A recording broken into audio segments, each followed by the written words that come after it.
Hey guys, welcome back to the channel, your home for soothing science that's slightly more relaxing than your group chat on a Sunday morning. Tonight, we're going somewhere higher than your uncle's cholesterol, up into the mysterious world of mountains. That's right, those lumpy, crumpled, occasionally snow-capped wrinkles on Earth's face that somehow make you want to climb, nap, or question your life choices, all at the same time. If you've ever wondered what it would feel like to wake up halfway up Everest cold, hungry, and desperately wishing for stronger Wi-Fi, this episode's for you. Mountains are proof that our planet has a flair for the dramatic and zero chill when it comes to real estate design. Why did the continents crash into each other like slow-motion bumper cars? Could you ever outrun a glacier, or would you just trip over your own existential dread? And honestly, is there any scientific explanation for why hiking uphill always feels like a personal attack? We're going to answer all that and more, at a pace even the slowest tectonic plate would find relaxing. But first, if you enjoy falling asleep to strange geology, gentle sarcasm, and the odd existential crisis, consider liking, subscribing, and dropping a comment, but only if you actually enjoy this, because we're not about that algorithm pressure here. Dim your lights, turn on a fan if you've got one, and let your mind do the slowest ascent imaginable. Just breathe, let the rocks do the heavy lifting for once. And, as always, don't try to summit anything more ambitious than your own pillow. Let's climb right in very, very slowly. Welcome to the only planet where your GPS signal can be ruined by a pile of rocks taller than most skyscrapers. Tonight, we're wondering, why did Earth decide to crumple itself like your bedsheets on laundry day? What even is a mountain, besides nature's way of telling hikers, you shall not pass unless you pack trail mix?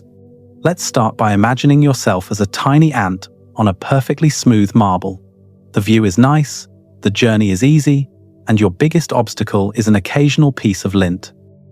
Now, toss that marble into a dryer with a few socks, a wet towel, and several billion years of existential stress. Open the door, and what you have left is Earth, a planet so bumpy, even Google Maps needs a support group.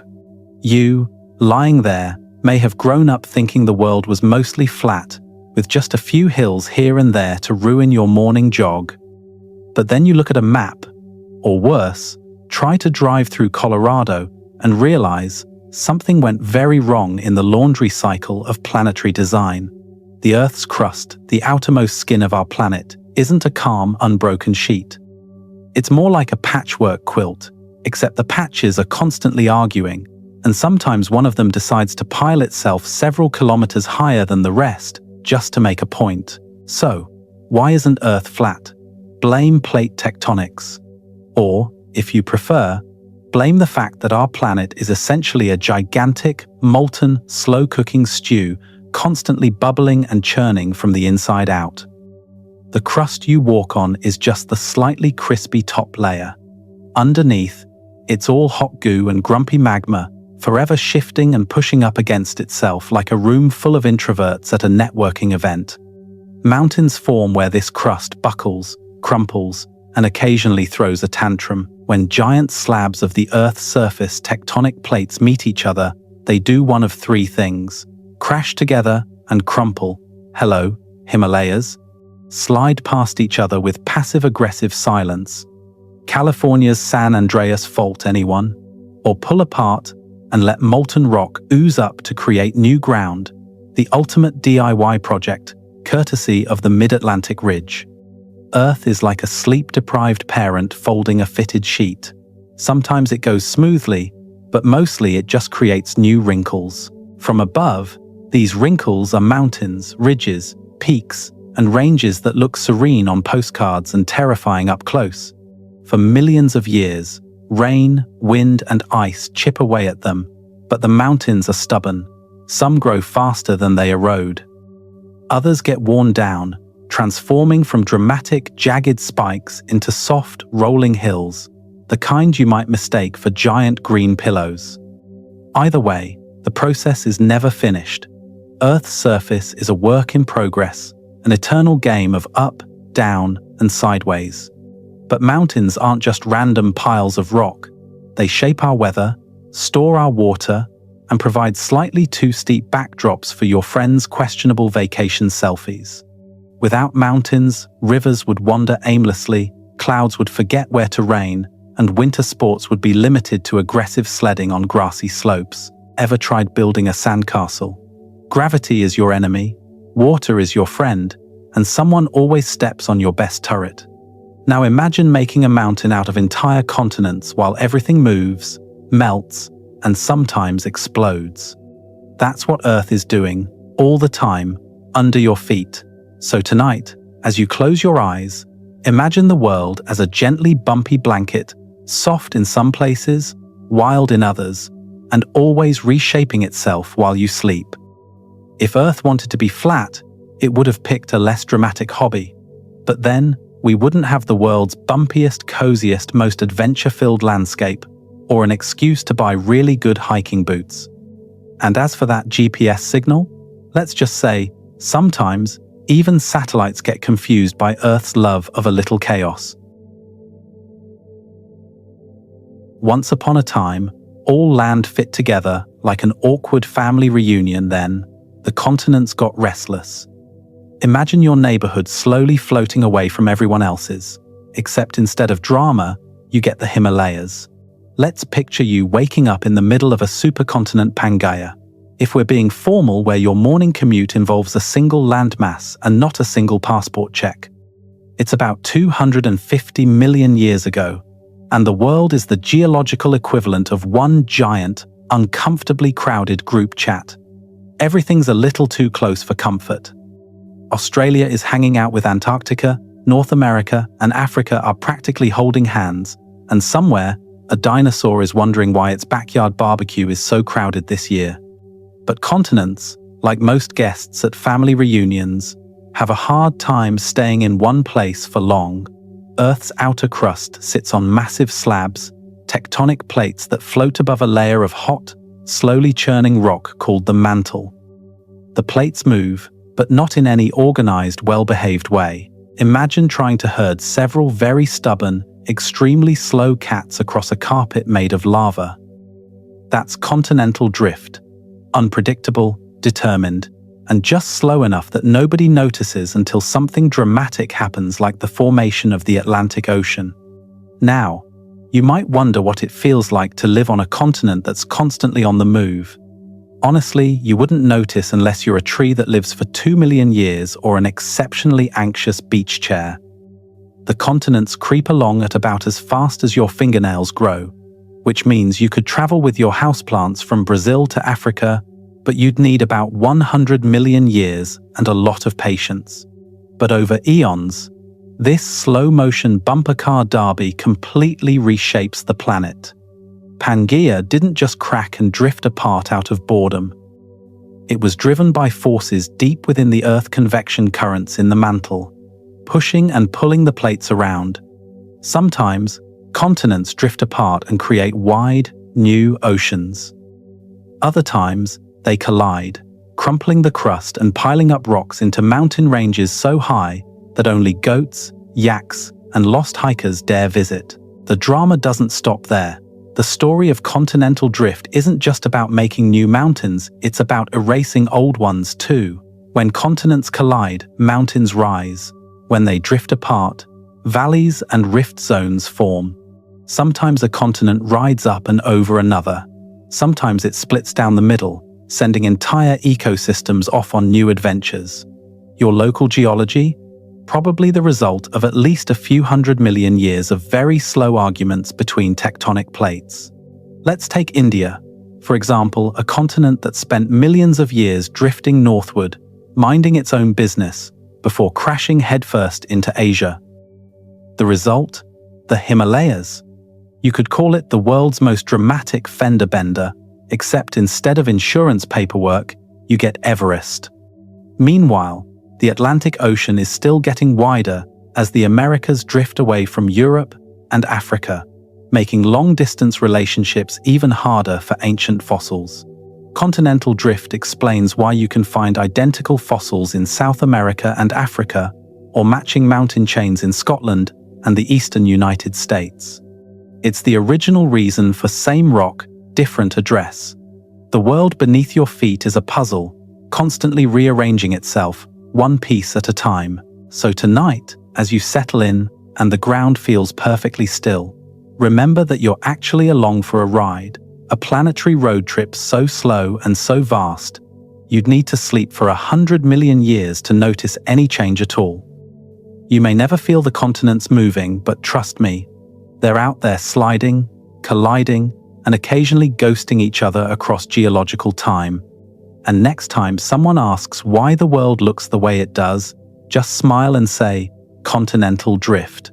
Also, dinosaurs probably had way cooler commutes. Mountains don't just pop out of the ground like toast. They take pressure serious, tectonic, I'm about to be metamorphic pressure. Let's slip into the slowest, crunchiest game of tug-of-war you'll ever sleep through. Imagine yourself lying on a giant rocky sandwich press. The heat is subtle, the weight is immense, and the timer is set to a few million years. Welcome to the birth of a mountain, a process so slow that even your laziest Sunday afternoon looks like a sprint by comparison. If you've ever squished a panini until it's golden brown and perfectly crisp, congratulations. You've basically reenacted the geological process that creates the Alps, the Rockies, or the Himalayas, just with fewer carbs and slightly less cheese. Let's start in the depths of Earth's crust, where things are getting uncomfortably cozy. Two tectonic plates are creeping toward each other, millimeter by millimeter. It's less of a high-speed collision and more of an awkward, relentless shoving match. The plates crunch together, the edges buckle, and suddenly, you're in the middle of an epic standoff, like two sumo wrestlers trapped in molasses.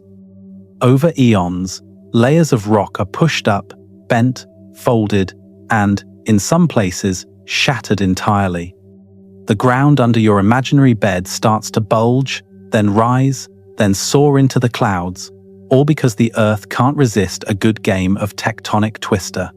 Now, let's slow it down even further. You're a grain of sand, snuggled deep within a sedimentary rock, minding your own business. Suddenly, you're caught in a relentless squeeze. The pressure increases, temperatures climb, and you begin to transform, minerals shifting, crystals rearranging, until you're no longer the rock you once were. This is metamorphism, geology's makeover show, where heat and pressure turn mudstone into slate, limestone into marble, and your sense of time into an abstract concept. On the surface, it might look like nothing is happening. Maybe a few gentle hills, maybe a rumble, if you're lucky. But beneath, the crust is warping, wrinkling, and stacking itself higher, layer by layer. This isn't just vertical drama, either mountains spread outward, pushing up flanks of land, lifting valleys, and creating entire weather systems in their wake. You may be drifting off now, but these rocks are pulling an all-nighter that lasts for ages. What does it actually feel like to be inside this process? Picture being in the world's slowest massage chair, set to light crush. Rocks press, twist, and grind together, and the results aren't instant. You wouldn't feel a thing in a human lifetime unless you count the occasional earthquake, which is really just Earth's way of stretching out after a long nap. And if you're wondering about the soundtrack of mountain building, think less Wagner and more the deep, unhurried hum of rocks under pressure, a low, tectonic lullaby. No wonder mountains seem so patient and wise. They've been through more drama than your entire family group chat. Eventually, after eons of pushing, folding, and squeezing, the crust wins its battle with gravity. The land bursts skyward, and the first peaks emerge sharp, jagged, and raw. It's not an explosion, but a slow reveal, like lifting the blanket from a sleeping giant. The air thins, the temperature drops, and new worlds open up. Glaciers, snowfields, meadows bursting with wildflowers. Life finds its way onto the slopes, clinging to cracks and crevices, thriving on the chaos. So as you settle in, and the weight of your blanket presses gently down, remember that somewhere, deep in the planet's bones, rocks are still being squeezed into new heights. The next time you see a mountain, think of it as Earth's ultimate panini, hot, pressed, a little unpredictable, and the result of cosmic patience. And don't worry, unlike mountains, you only need a few hours to rise and shine. The rest, you can leave to geology. Nothing says, "It's not you, it's geology." Quite like a fault line, tonight, you'll drift along cracks where the planet can't make up its mind and realize some of Earth's most dramatic changes happen in silence. Imagine you're lying comfortably on your bed, and suddenly, the mattress splits down the middle, but instead of falling in, you just float gently, half on one side, half on the other. That's life on a fault line, always a little unpredictable, quietly dramatic, and likely to move at the most inconvenient moment, usually when you're finally comfortable. Faults are nature's most sophisticated way of keeping the world interesting, separating the calm from the chaos with a line you probably can't even see. So, what actually is a fault line? Picture the planet's outer shell as a giant, slightly overcooked loaf of bread. It looks solid from above, but inside, it's a patchwork of plates, pressed together and forever arguing over who gets the most room. When these tectonic plates can't agree, they create faults, cracks in the crust that slice through rock, cities, mountains, and sometimes your vacation plans. Some faults push rocks up, others drop them down, and a few just slide past each other like two people politely avoiding eye contact at a party. The most famous of these? The San Andreas Fault, running right through California, a passive-aggressive line that's shaped Hollywood, Silicon Valley, and every earthquake movie you've ever seen. But faults aren't just for big cities and disaster films. They're everywhere, often hiding in plain sight. Some are so slow-moving you'd never notice them without a 1,000-year time-lapse. Others are quick, sharp, and a little bit rude, showing up as sudden earthquakes, or as hills and valleys where the ground seems to have forgotten its original plan. Let's zoom in. Imagine standing with one foot on either side of a fault line. The ground beneath your left foot belongs to one tectonic plate. Your right is on another. For centuries, millennia even, those plates barely move. Tension builds tiny, invisible stress, like holding your breath for an entire lifetime. Then, in a moment, the energy releases. The plates slip. The ground shudders. Maybe the earth shakes, a fence tilts, or a river gets a new curve.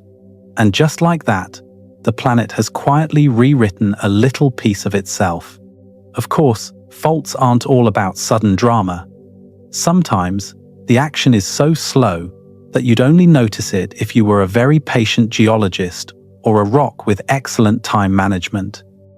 These are called creeping faults, and their movement is measured in millimeters per year. That's slower than your houseplant growing a new leaf, but over millions of years, it's enough to rearrange entire landscapes. Faults create more than earthquakes. They also shape the scenery, lifting mountains, dropping valleys, opening canyons, and letting rivers cut strange, beautiful new paths. In places, fault lines can even create hot springs, where water is heated deep underground and rises up through cracks in the rock, emerging as nature's most soothing apology for all that tectonic stress.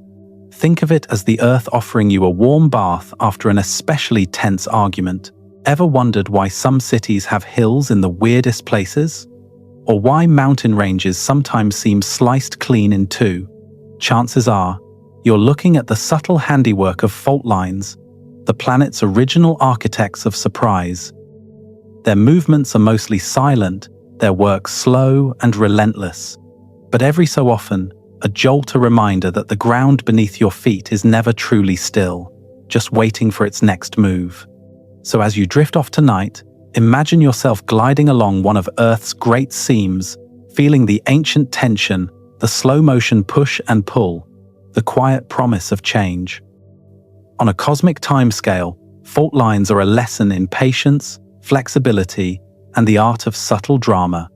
If the Earth can handle a breakup and come back stronger, you can handle tomorrow's little tectonic shifts. Rest easy, and let the planet's quiet, quirky cracks lull you to sleep. Ever tried folding a piece of paper and ended up with a crumpled mess? Mother Nature does it on a planetary scale, and the results are called fold mountains. We'll climb the Alps of paper cuts and plate tectonics, no scissors required. Let's settle in and imagine Earth at its most creative. An ancient, patient artist with no rush, limitless supplies, and an eye for the dramatic. Instead of paper, the medium is layers upon layers of rock, sediments from old oceans, sand from lost deserts, mud from riverbeds that dried up before Instagram was even a thing. These rock layers build up quietly on the ocean floor for millions of years, like the ultimate procrastination project. Eventually, they're ready for their big moment, the world's slowest, most ambitious origami experiment. The secret ingredient? Tectonic pressure. Two massive plates, vast stretches of the planet's crust, begin to drift toward each other. There's no actual speed to it. You'd need to nap for about 1 million years just to notice a few inches of movement. But when they finally meet, neither wants to give way. The collision is relentless and gentle at the same time, a sort of geologic slow hug that turns into an arm wrestling match. The rocks, caught in the middle, don't break, not yet. They buckle, bend, and slowly crumple upward, as if someone's trying to turn the planet into a pop-up storybook. This is the birth of fold mountains, the Alps, the Himalayas, the Rockies, the Andes, all shaped by invisible hands folding Earth's crust into ripples and ridges. The layers, once flat and polite, get squashed together, twisted into waves that rise skyward. The world's most epic creases and valleys appear, sometimes so sharply defined you can trace them with your finger, if your finger was a glacier. What does it feel like? Well, imagine being a piece of lasagna in the world's slowest food fight, layers pressed, stretched, and slowly pushed up toward the kitchen ceiling. But don't be fooled by the word fold. There's nothing soft about the results. The pressure is so intense that rocks flow, plastic and pliable on the scale of millions of years. This is why you find fossilized seashells perched high above the clouds in the Himalayas, or twisted strata in the Alps that look like they were designed by a sleep-deprived abstract artist. It's as if the planet can't decide if it wants to be a mountain range or a modern sculpture, so it settles for both. If you could stand at the edge of a newly forming fold mountain, bring snacks, it's a long wait, you'd see land slowly rising, valleys forming, rivers carving new paths through stone. It's a living, breathing landscape in super slow motion. Every wrinkle, every cliff, every impossibly steep slope is a page from Earth's origami manual, folded, pressed, and released over eons. And while the topography is busy showing off, life quietly adapts. Trees cling to slopes at impossible angles, goats develop calves of steel, and humans, in classic style, build cities right where the action island. We ski, we hike, we build cable cars and postcards, all thanks to Earth's relentless urge to fold itself into something new. Of course, all this folding comes with side effects: earthquakes, landslides, and the kind of unpredictable weather that makes mountain forecasts the stuff of legend. The land is always moving, shifting, and settling into new positions, long after the main act of folding is done. Mountains grow, but they also shrink, worn down by wind, rain, and ice, until their jagged peaks soften into rolling hills and sleepy valleys. So tonight, as you lie flat and let your mind wander, remember the mountain ranges, silent, stoic, and stubborn, emerging from the slowest origami ever attempted. It's a world where patience builds giants, and time folds stone like paper, shaping the planet's most awe-inspiring masterpieces, and in the end, no scissors required.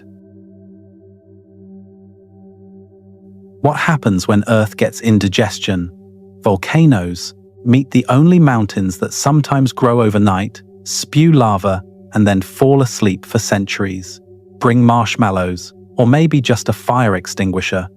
Let's settle into the world of volcanic mountains, where geology stops being polite and starts getting real. If fold mountains are the slow-baked sourdough of geology, then volcanoes are nature's pressure cooker. Quick, dramatic, occasionally explosive, and always just one ingredient away from making headlines. Imagine you're lying comfortably at home, and your basement suddenly decides to redecorate explosively without asking permission. That's life on a volcano. Volcanic mountains are born from Earth's inner restlessness. Deep below your feet, in the planet's molten underworld, magma bubbles and churns. The pressure builds, squeezing and stirring, until something finally gives way. Cracks open in the crust, and with a dramatic flourish, hot magma bursts out, meeting the outside world as glowing, flowing lava. As this lava cools, it piles up layer after layer, growing a mountain out of what was once just empty air. Sometimes this happens slowly, gentle eruptions that ooze lava, building broad, shield-like mountains such as Hawaii's Mauna Loa. Other times the process is downright theatrical. Explosive eruptions send ash, rocks, and gas hurtling skyward, building classic cone-shaped volcanoes like Mount Fuji or Mount St. Helens. You might want to duck, or at least put a tarp over your garden gnomes. Life near a volcano is anything but predictable. One moment, the mountain is quiet, covered in green forests and sleepy villages. The next, it's roaring awake, lighting up the sky and rewriting the local geography. Entire islands have appeared almost overnight, built from a single eruption, while other volcanoes spend centuries snoozing, lulling everyone into a false sense of security before deciding, suddenly, that now is a great time for a fireworks show. What does it feel like to be on or near a volcanic mountain? It's a strange blend of anxiety, awe, and weirdly fertile soil. Volcanic ash, once it cools and settles, is fantastic for growing grapes, tomatoes, and anything else you want to taste just a little more dramatic. In fact, many of the world's lushest landscapes and oldest civilizations owe their existence to ancient volcanic eruptions. It's like living next door to a slightly dangerous but very generous chef. Of course, volcanoes aren't all about destruction. They're creators, to building new land, shaping islands, and even influencing the climate. The atmosphere above a big eruption can become so filled with ash that sunsets turn neon and global temperatures drop. Not ideal for your summer holiday, but impressive nonetheless. Volcanic mountains are also home to some of the strangest sights on Earth. Think bubbling hot springs, geysers that shoot boiling water sky high, and entire lakes tinted turquoise from dissolved minerals.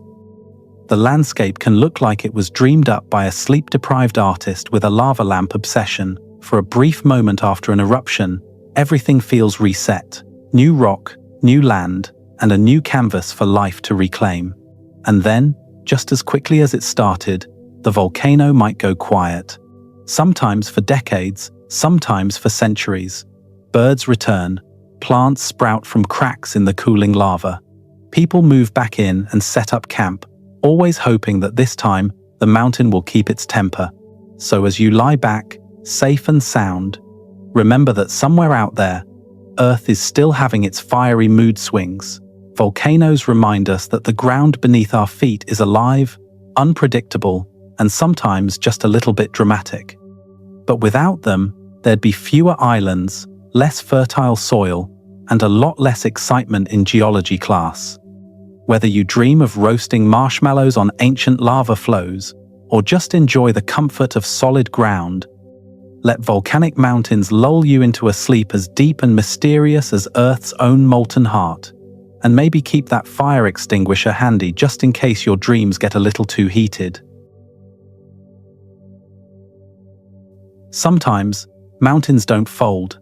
They just break, uplift, and go on living their best, most fractured lives.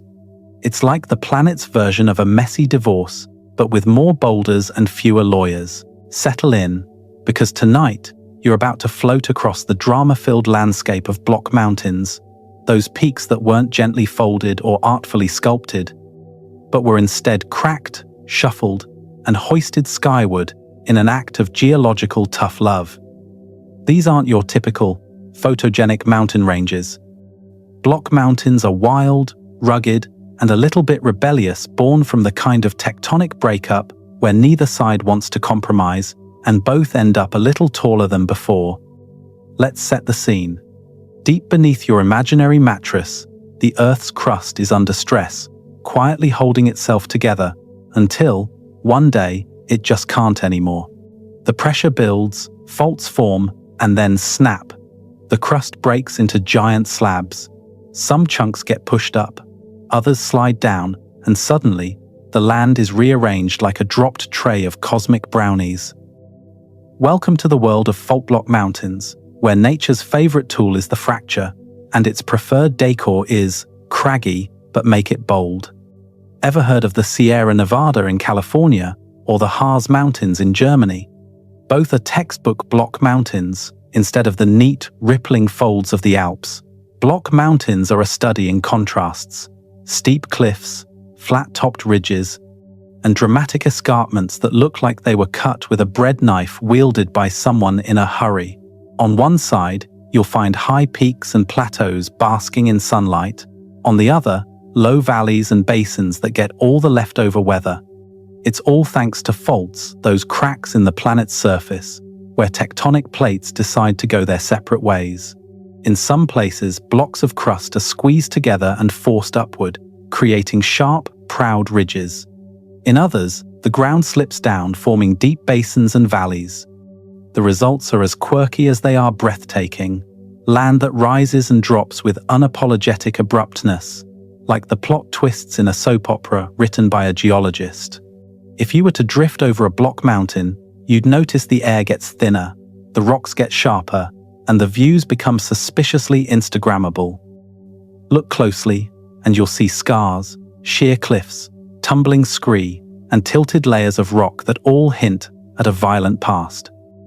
It's a landscape with attitude, built by earthquakes and shaped by the kind of forces that never apologize for shaking things up. Block mountains aren't just beautiful, they're practical too.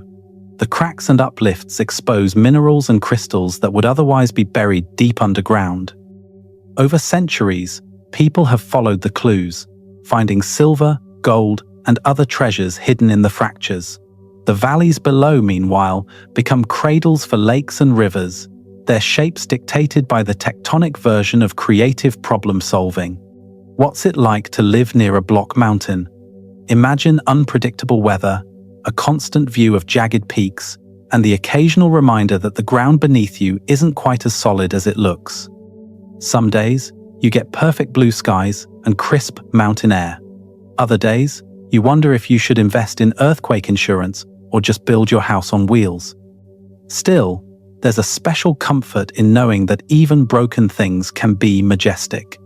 Block mountains are proof that life and land doesn't have to be smooth to be beautiful.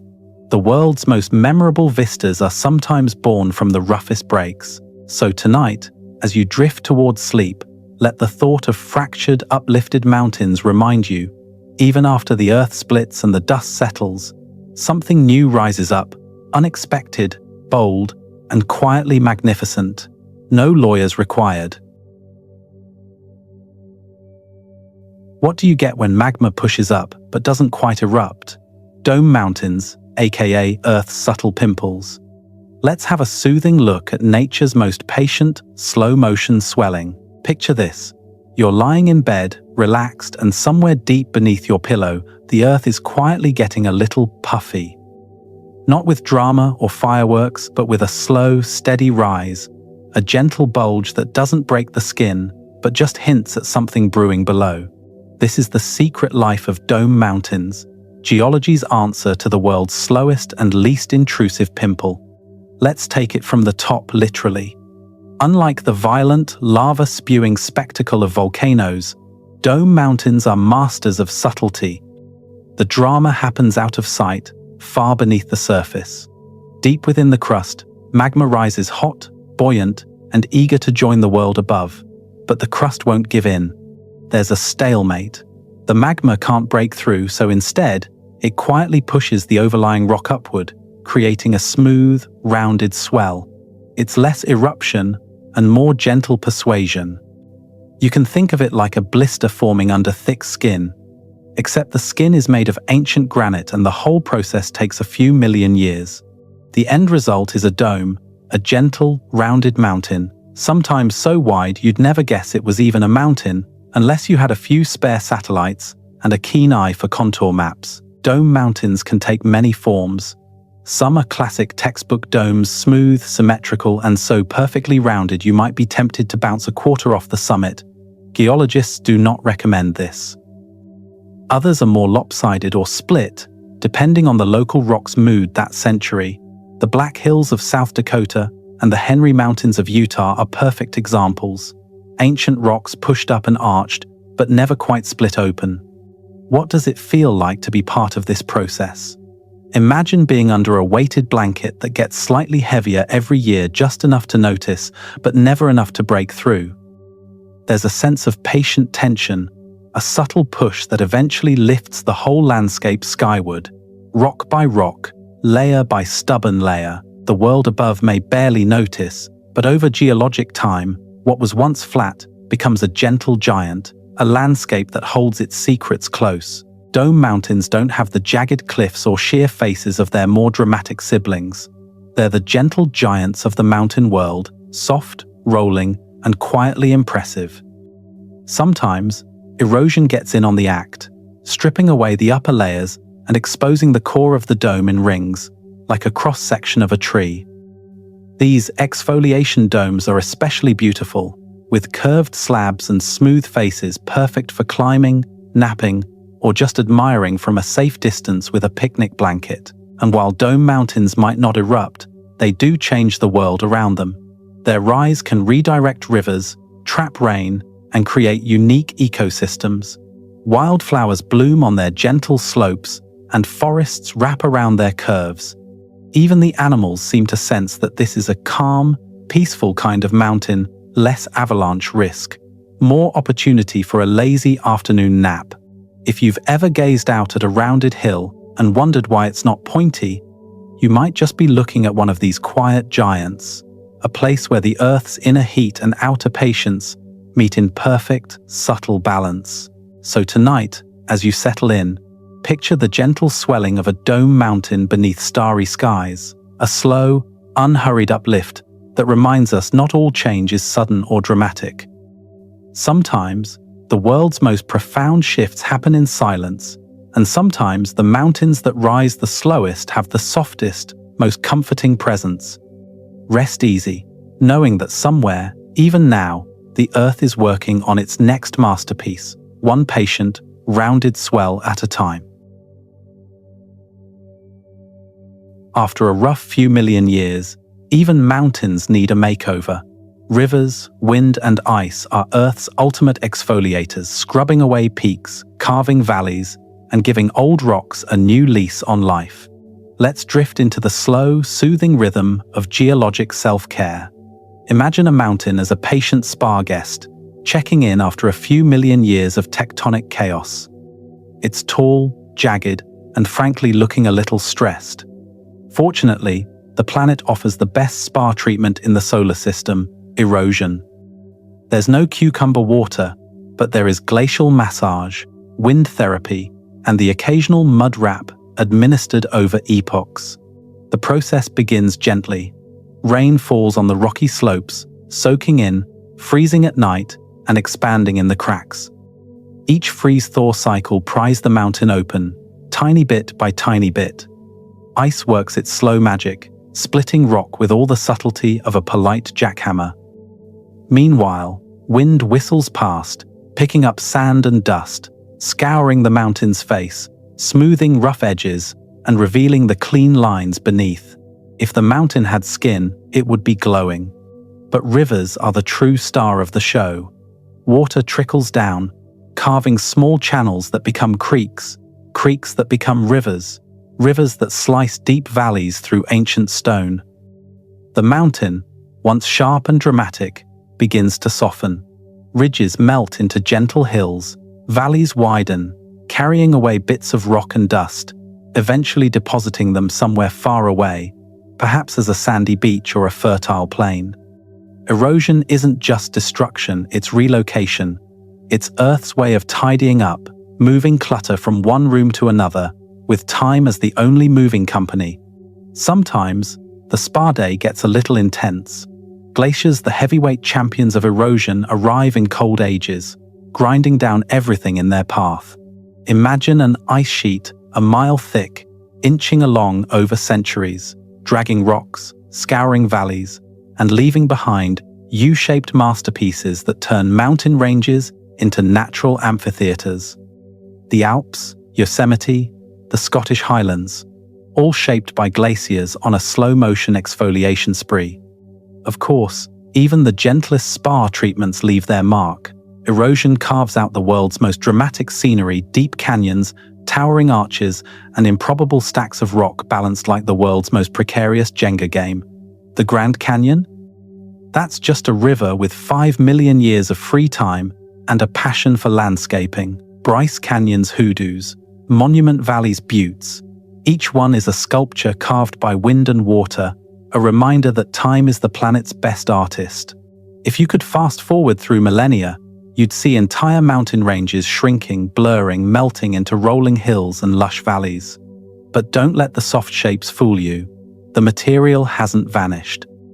It's just on vacation, maybe living it up as rich farmland, or riding the ocean currents as a tiny grain of sand. Even the highest peak is destined for a beach holiday eventually. What does it feel like to be eroded? Well, if you're a rock, it's less day at the spa and more eternity in a rock tumbler. But for the rest of us, erosion is strangely comforting. It's the promise that no matter how hard or unyielding something seems, given enough patience and the right elements, wind, water, ice, even the toughest surface becomes something new, softer, and sometimes even more beautiful. So as you let your muscles relax tonight, imagine mountains unwinding, being gently worn down, layer by layer, until they're smooth, refreshed, and ready for their next adventure. Erosion reminds us that change can be gradual, that transformation takes time, and that even the tallest, most stubborn obstacles eventually become part of something softer and more welcoming. Just like you, the world is always evolving, always renewing. Sometimes, the best makeover is the one that takes a little time and maybe just a touch of rain. Ever tried pushing two cars together and seeing which one blinks first? Now imagine continents, and you've got the Himalayas, a mountain range so high, even yaks need a snack break. Let's turn down the lights and find ourselves on a planetary speedway about 50 million years ago. Earth is in the middle of a long, slow-motion demolition derby, and tonight's main event, India versus Asia.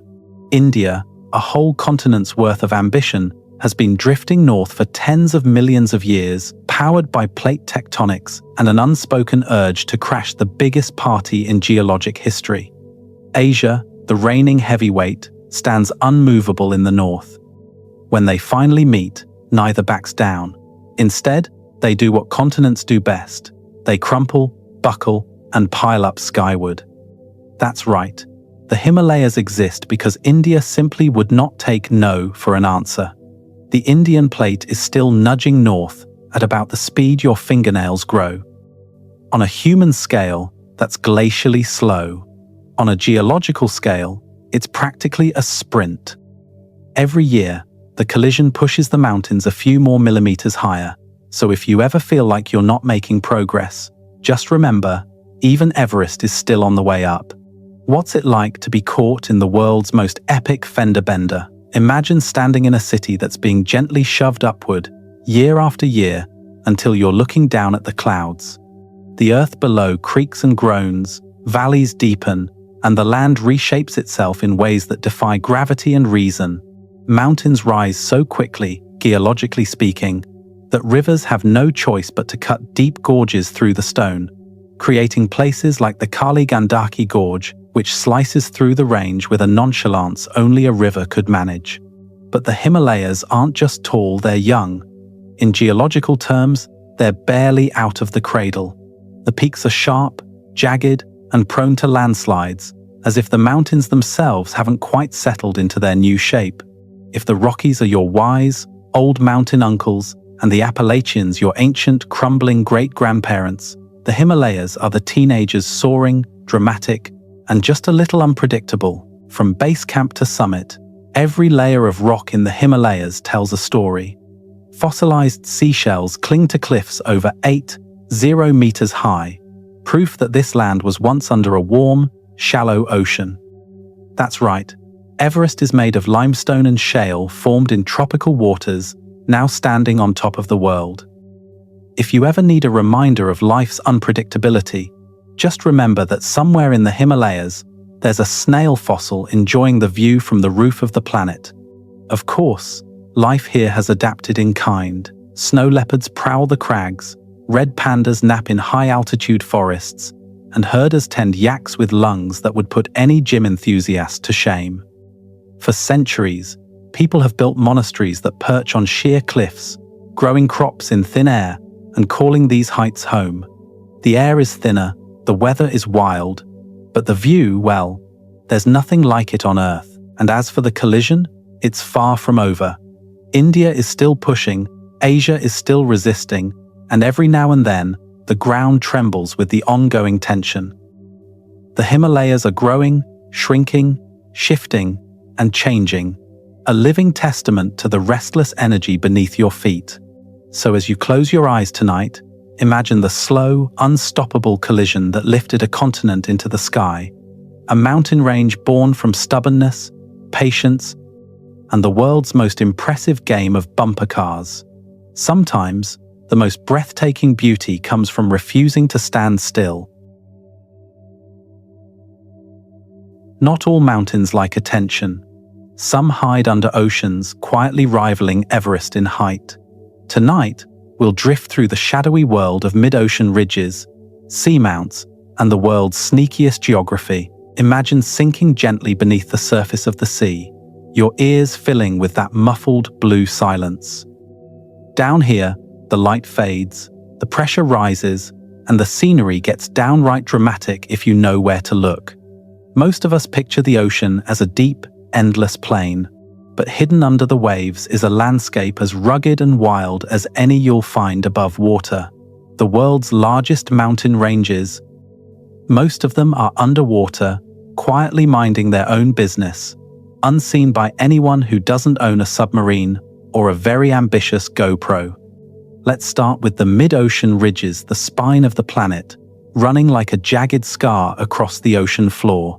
The mid-Atlantic ridge alone is longer than any above-ground range, winding for tens of thousands of miles from the Arctic to the Southern Ocean. It's formed where tectonic plates pull apart and magma oozes up, building new mountains in the dark. Here, peaks and valleys rise and fall, sometimes stretching taller than the Alps, with summits that never break the surface. It's the world's longest mountain chain, and almost no one has ever set foot on it.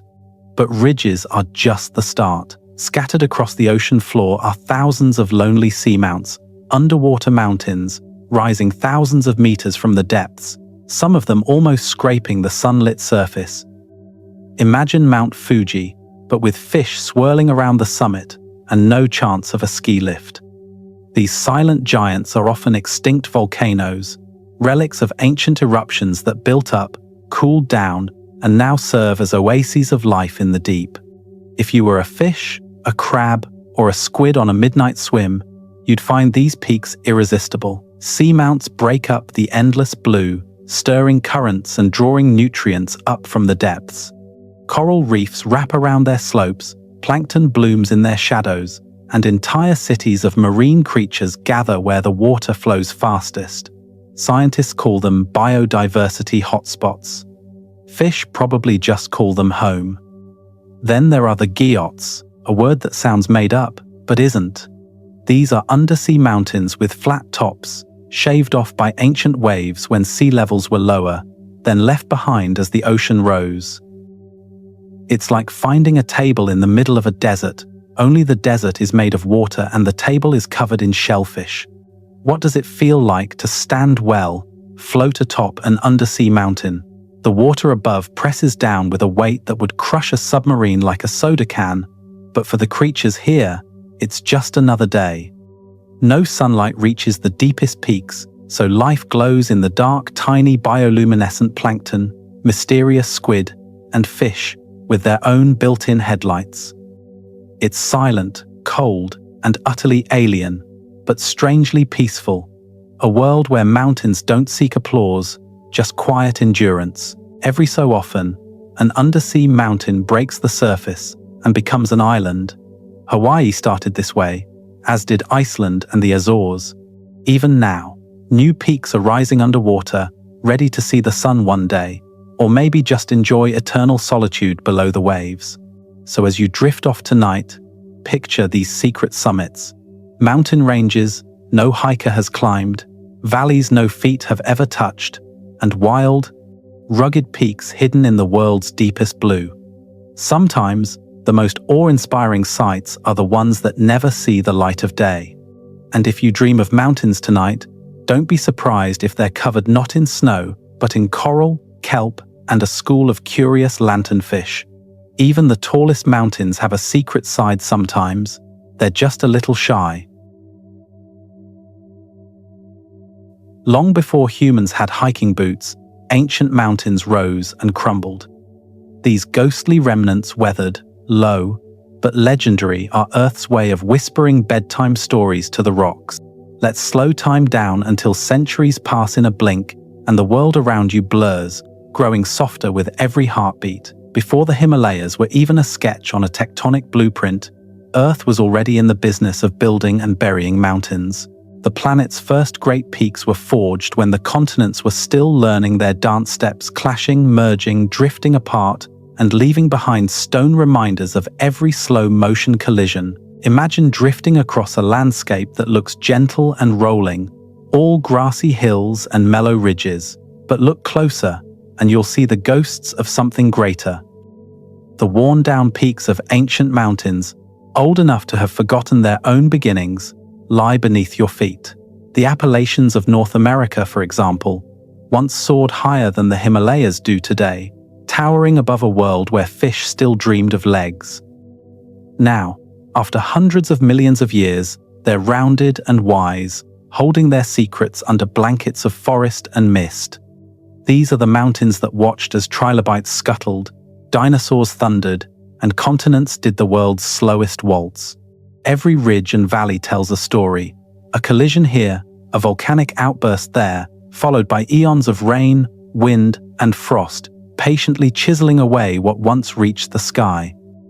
Over time, sharp summits melt into gentle slopes, valleys fill with silt, and the mountains begin their second lives as quiet, enduring foundations for forests, rivers, and towns. You might wonder, how do we know these hills were once mighty mountains? It's all in the rocks.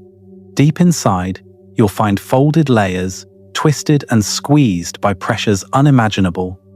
Ancient granites and metamorphic stones, packed with the fossils of vanished seas, hint at the violence and grandeur of the past. It's like reading a bedtime story, where every page is written in code, and only a patient geologist can translate the plot twists.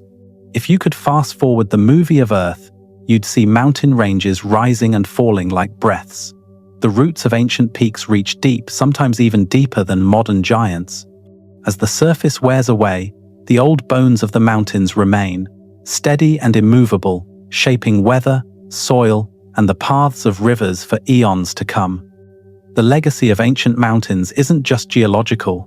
These landscapes have shaped human culture too. Old mountains inspire myths, legends, and lullabies. The rolling hills and ancient stones of Scotland, Wales, and Ireland hold stories of giants, fairies, and sleeping kings. In the Blue Ridge and the Ozarks, folk songs echo through valleys carved by the slow retreat of stone, blending history with the hush of forests and the trickle of hidden springs. To walk on these old mountains is to move through layers of time. Every trail and river is a memory of something lost, something transformed, and something still holding on. The soil underfoot is rich from ages of weathered rock, nurturing life that depends on ancient minerals, trees, mosses, even you, tucked into bed, dreaming of stone. Tonight, as you lie back and the world grows quiet, Think of these ghostly mountains, softened by age but still watching over the land. They are the planet's storytellers, witnesses to collisions, eras, and the unending cycles of creation and change.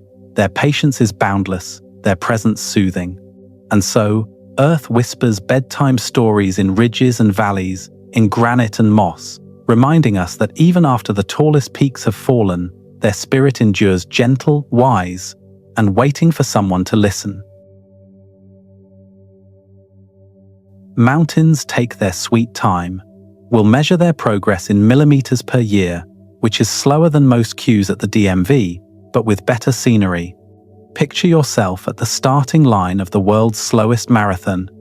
There's no gunshot, no starting whistle, just the quiet shifting of continents and the gentle sigh of rocks, rearranging themselves a few atoms at a time. While you're there, fidgeting in line and checking your phone for the third time, somewhere beneath your feet a mountain is rising. Only, you'll need to stick around for a few million years to notice. Mountains are not in a hurry. When tectonic plates collide, fold, or split apart, the changes are so gradual you'd need patience worthy of a mossy boulder to appreciate them. Everest, for example, is currently growing by a few millimeters each year, a rate that's only slightly faster than your average houseplant stretching toward a dusty window. But it's not just about going up. Erosion, earthquakes, landslides, and gravity are all working together to knock those peaks back down, grain by grain, pebble by pebble. If you could speed up time, you'd see mountains behaving like slow-motion accordions, rising, crumpling, eroding, and rebuilding in an endless cycle. Sometimes, tectonic forces give a little push. A chunk of crust gets squeezed and lifts a mountain up. Sometimes, the weather takes its turn, sending rain and rivers to sand down the sharp edges, like a cosmic nail file at work. It's an epic tug-of-war, with gravity as referee and erosion as the very patient, slightly judgmental spa attendant. But why is everything so slow? It's all about the forces involved. The Earth's crust is solid, yes, but not unyielding. Over long stretches of time, rock can behave a little like putty, a putty that's stubborn, heavy, and full of surprises. When continents collide or pull apart, the energy is enormous, but the response is measured, deliberate, almost polite. Each earthquake, each landslide, each burst of volcanic activity is just a blip in a much longer story. Imagine trying to build a sandcastle, but the sand keeps blowing away, and every time you pile it higher, a sneaky tide comes in and smooths it out. That's how mountains live, forever building themselves up, forever being worn back down.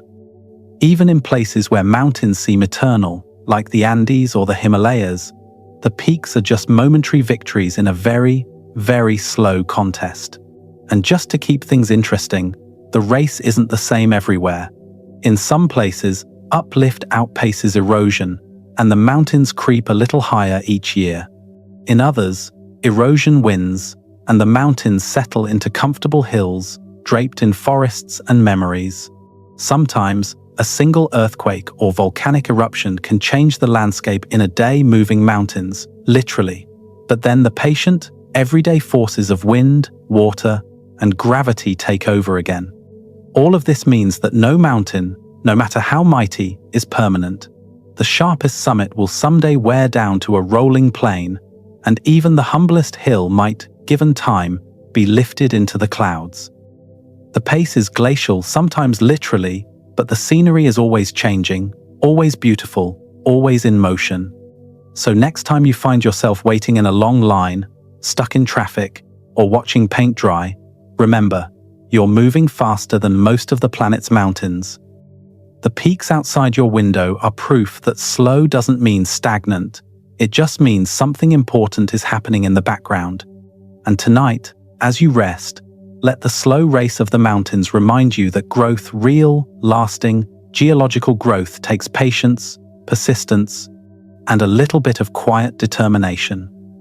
The world is still racing, even if you need a million-year time-lapse to see who's winning.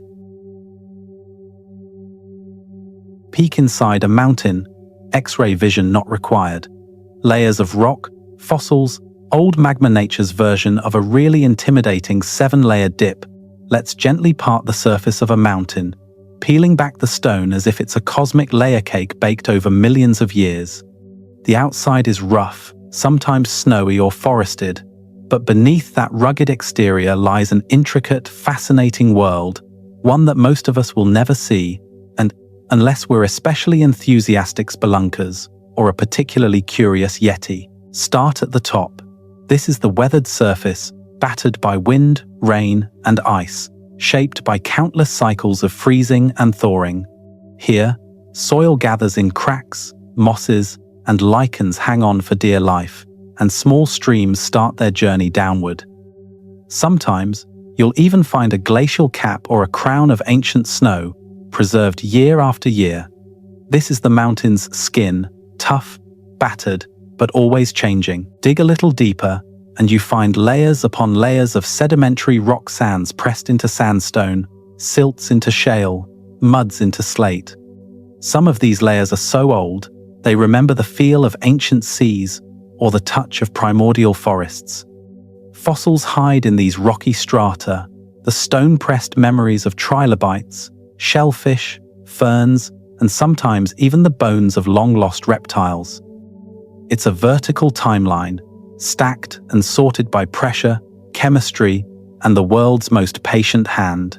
Go further still, and things get stranger. The pressure increases, the temperature rises, and sedimentary rocks transform squeezed and baked into metamorphic marvels like marble, gneiss, or schist. These rocks show wavy bands, glittering crystals, and the kind of dramatic twists only possible when continents collide. Sometimes, ancient magma gets trapped between the layers, cooling into granite or other igneous wonders, nature's way of sneaking in a surprise filling. But the story doesn't end there. Hidden inside many mountains are veins of precious minerals and metals: gold, silver, copper, quartz left behind by fluids that once flowed hot and deep through fractures in the rock. These secret caches have lured prospectors and treasure seekers for centuries, each convinced the next tunnel will uncover the jackpot. Occasionally they're right. More often, they just get a really good arm workout and a new appreciation for headlamps. Sometimes, you'll find pockets and caves, hollow spaces created by ancient bubbles of gas, water, or volcanic action. Stalactites hang from the ceilings, stalagmites rise from the floor, and entire subterranean worlds exist in perpetual darkness. There are cave fish, blind spiders, and if you listen to legend, perhaps even the mysterious mountain yeti, quietly napping in a mineral-rich den. The oldest, deepest roots of a mountain reach into the planet's crust, pressing downward for miles. Here, the rocks are dense, hot, and unyielding remnants of Earth's earliest days, surviving countless cycles of uplift and erosion. These mountain roots stabilize the peaks above, keeping them anchored even as glaciers, rivers, and time chip away at their summits. It's easy to look at a mountain and see only the surface-sharp cliffs, rolling foothills, or snowy heights. But inside, every mountain is a labyrinth of stories: volcanic intrusions from ancient eruptions, layers of sediment from vanished seas, fossils whispering of lost worlds, and treasures forged by pressure and heat. There are mysteries locked in every fold and fault, secrets scientists are still uncovering with every drilled core and seismic scan. So as you lie back tonight, imagine sinking slowly into the heart of a mountain, past the trees and streams, through the layers of stone and crystal, all the way down to the silent, ancient roots. Rest easy, knowing that even the mightiest peak is made of memories, mysteries, and maybe, just maybe, a sleeping yeti keeping watch in the dark. From mossy rocks to entire civilizations, life finds a way to cling to cliffs, thrive in thin air, and grow where no houseplant dares to dream. Your Airbnb could never. Let's hike up the nearest mountainside in your imagination. No boots, no blisters, just the crisp, chilly air and the sense that everything here is somehow a little more alive and a little more precarious. Up here, on the rocky slopes, nature doesn't play by the usual rules. The soil is thin, the wind is cold, and the growing season is basically one short, enthusiastic blink. Yet everywhere you look, something is sprouting, crawling, or building a home in the most improbable places. Start with the plants. Alpine meadows burst with color in summer, carpets of tiny flowers unfurling between patches of snow. Some plants, like the tenacious moss campion, huddle close to the ground to escape the chill, forming dense green cushions that hold in precious warmth. Saxifrages wedge themselves into cracks in the rock, sending roots deeper with every freeze and thaw, as if the cliffs were inviting them in. And let's not forget the lichens, part fungus, part algae, full-time overachievers painting rocks with orange, yellow, and pale green, thriving where even dirt is scarce. As you climb higher, the air gets thinner. Oxygen drops, but the views get even more ridiculous. Animals here have mastered the art of the high life. Mountain goats and ibex dance on ledges so narrow you'd hesitate to balance your phone there. Snow leopards prowl silent and unseen, blending into rocky outcrops. Pikas gather grass for winter, yaks graze where even the grass is mostly ambition, and birds like the lammergeier soar on updrafts, dropping bones from dizzying heights just for the marrow inside. High-altitude living is less about comfort and more about creative problem-solving. But it's not just plants and animals that thrive here. Humans have been living and working in mountains for millennia. Villages cling to cliffsides in the Andes and Himalayas, where terraced fields transform steep slopes into green ladders reaching toward the sky. In places like Machu Picchu and Bhutan's cliff-hugging monasteries, people build not just for shelter, but for spirit homes and temples in the clouds, designed for peace, defense, and sometimes for pure inspiration. Mountains can be harsh teachers. Weather changes fast: sunshine one minute, blizzard the next. Crops can freeze in June and melt in September. Water is precious, and the land can give way without warning. Yet, cultures that grow up here become as resilient as the alpine flowers. They celebrate festivals to mark the return of the sun, herd animals that can survive on the world's toughest grass, and carry generations of wisdom about avalanche paths, edible roots, and the secrets of surviving at the very edge. There's also a kind of quiet joy in mountain living. The air is clear, the stars are closer, and the landscape constantly reminds you that the world is bigger, older, and more mysterious than your phone's weather app can ever predict. Even a simple meal, yak, butter, tea, roasted potatoes, wild berries, tastes richer when you've earned it at altitude. So, as you settle in tonight, picture the high slopes alive with color, movement, and life's stubborn refusal to stay in its comfort zone. Plants clutching stone, animals balancing on air, and people building dreams where most would give up. It's proof that sometimes the edge is exactly where life thrives best. Take a breath as deep as you can, and feel the cool, rarefied calm of the high places. No Airbnb could ever hope to compete. Not when the original high-rise apartments come with this view. Mountains make their own weather, from surprise snow to sideways rain. Discover why these peaks are the reason you brought an umbrella and sunscreen. Imagine packing for a mountain adventure. Your phone says, mostly sunny, but the locals are giving you that look, the one that says, good luck, city person. Up here, the forecast is more of a friendly suggestion than a reliable promise. That's because mountains and weather are a classic double act. Unpredictable, dramatic, and always ready to steal the scene. Let's start with the basics. When air hits a mountain, it's forced to rise, cool, and condense, turning invisible water vapor into visible clouds. This is called orographic lift, a fancy term for mountains making clouds out of thin air. The result? Weather that forms and shifts at a whim. Clear skies in the valley can mean thick fog or snow on the ridge. You could be sunbathing at the trailhead and shivering in a hailstorm by lunch. Ever noticed how some mountain peaks seem to have their own little hats? Those are lenticular clouds, formed when winds whip up and over the summit, shaping the air into smooth, saucer-shaped stacks. They look like spaceships, but they're really just proof that mountains know how to accessorize. But wait, there's more. Mountains also shape the wind. As air is squeezed up one side of the peak and tumbles down the other, it can pick up speed, turning gentle breezes into howling gusts. These winds have names: the Föhn in the Alps, the Chinook in the Rockies, the Zonda in the Andes. Sometimes, they warm up as they descend, melting snow in hours and turning chilly mornings into sudden spring afternoons. Rain and snow love a good mountain.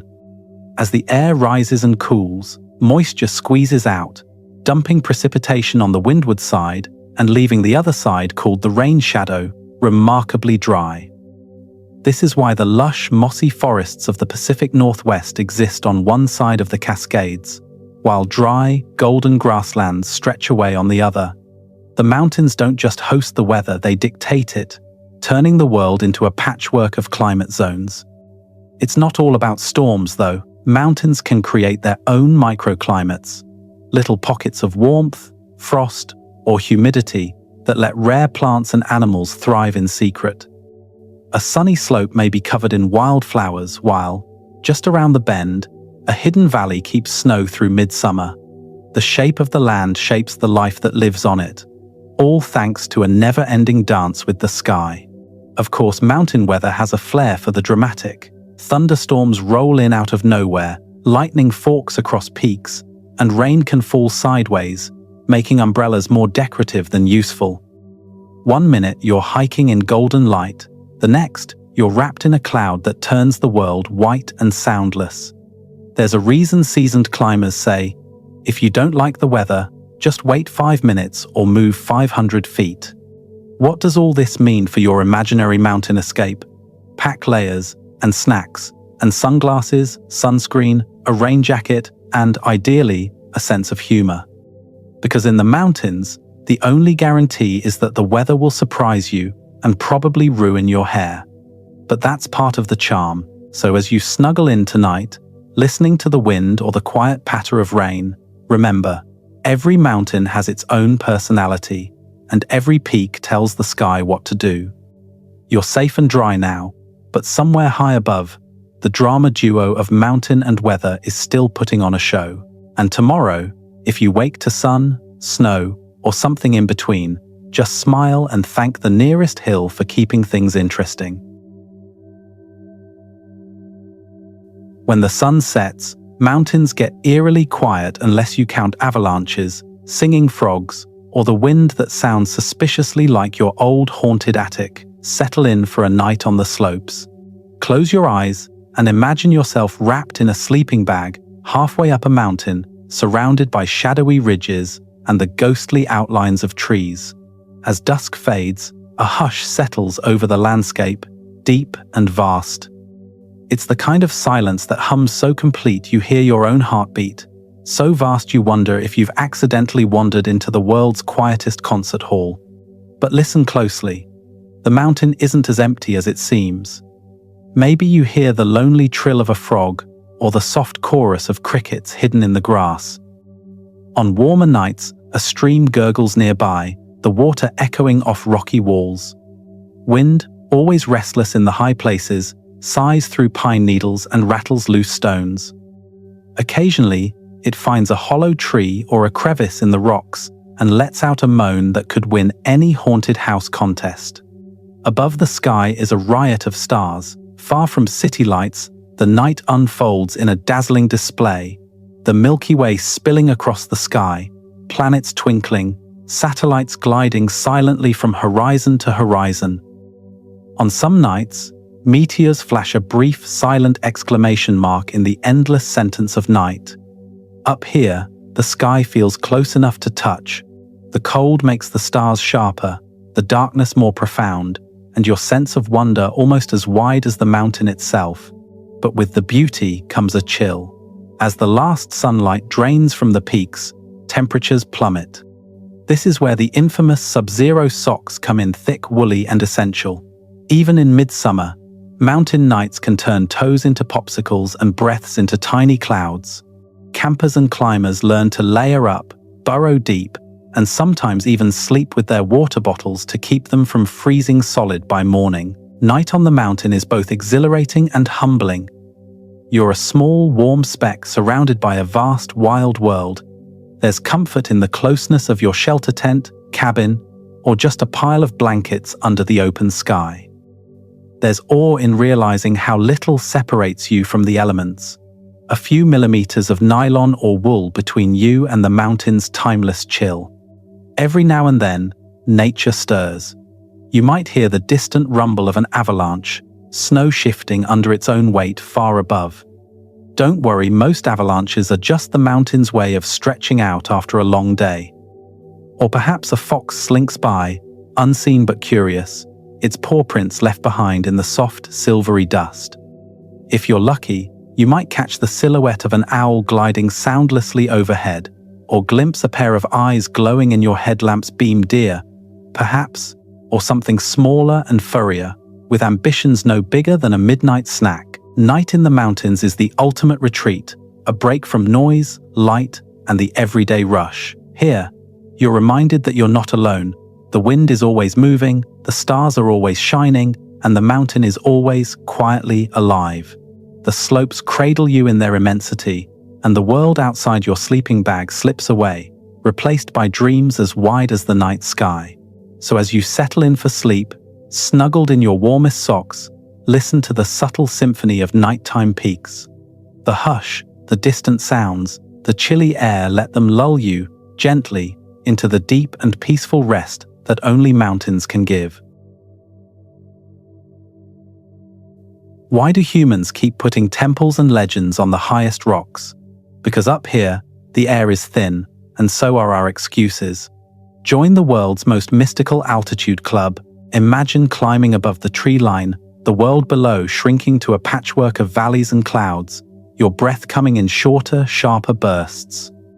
There's something about a mountain that calls to the deepest part of the human mind, an instinct that says, go higher, find meaning. Blame the altitude if you see something magical. For thousands of years, we've looked up at peaks and seen more than just piles of rock. We've seen ladders to the sky, thrones of the gods, and the ultimate stage for heroic deeds and impossible dreams. Nearly every culture has its sacred mountain. The Greeks gave Olympus to their gods, a cloud-wrapped summit where thunderbolts and divine gossip were the daily weather. For the Japanese, Fujisan rises with perfect symmetry, a symbol of endurance and spiritual aspiration, its summit a pilgrimage for monks and hopeful poets alike. In the Himalayas, Mount Kailash is revered by Buddhists, Hindus, Jains, and Bonpo. It's so sacred that no one dares to climb it, circling its base instead in meditative devotion, hoping to catch a glimpse of enlightenment on the wind. Sometimes, the myths are as dramatic as the landscape. Mountains are homes for dragons, spirits, and trickster gods. Legends whisper of hidden cities, stairways to heaven, and heroes who vanish into snow and cloud. In the Andes, the high peaks are Apu, the mountain spirits who watch over villages, protect travelers, and sometimes demand a little respect in the form of offerings or songs sung into the sunrise. To the Maori of New Zealand, the volcanoes of the North Island are living ancestors still vying for each other's affection and occasionally letting off steam. Why do humans put temples and shrines on these remote, wind-scoured summits? Maybe because the journey itself becomes an act of devotion. You battle cold, exhaustion, and that weird tingly feeling in your toes. The thin air forces you to move slowly, to pay attention to each breath and step. Even without the promise of cosmic Wi-Fi at the summit, the climb becomes a meditation, one that strips away everything but the essentials: heart, lungs, and wonder.